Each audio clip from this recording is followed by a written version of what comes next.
கல்யாணம் ஆகி நம்ம வீட்டுக்கு போற கார் அது நம்ம காரா தான் இருக்கணும்.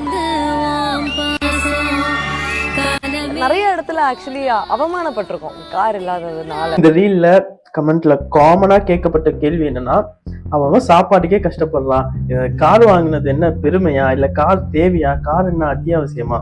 இப்ப கீழே ஒருத்தன் இருக்கான், மிடில் கிளாஸ், மேல ஒருத்தன் இருக்கான். இப்ப கீழே இருக்கவன் அடுத்த வேலை சாப்பாட்டுக்கே கஷ்டப்படுறவன், ஸோ அவனோட தேவை சாப்பாடு. மேல இருக்கவனுக்கு ஒரு நல்ல மொபைல் தான் அவனோட தேவைன்னு வச்சுப்போம். இப்ப கீழே இருக்கவன் அடுத்த வேலை சாப்பாடுக்கே கஷ்டப்படும் போது மேல இருக்கவனுக்கு மொபைல் தேவையான்னு கேட்டா அது எவ்வளவு முட்டாள்தனமான கேள்வியா இருக்கும். அப்படிதான் இருக்கு நீங்க கேட்கறதும். உன் தேவையை நான் மதிக்கணும்னு எதிர்பார்த்தனா கண்டிப்பா நான் மதிப்பேன். ஆனா உன் தேவை என்கிட்ட இருக்குன்றதுனால என் தேவையை நான் ஒதுக்கி வைப்பேனான்னு கேட்டா கண்டிப்பா நான் அதை பண்ண மாட்டேன். ஏன்னா கீழே இருக்கவன் மேல வந்தானா அவன் தேவையும் மாறுபடும். சோ அவன் இருக்கிற இடத்துக்கு ஏத்த மாதிரியே அவனுக்கு தேவையும் மாறுபடும்.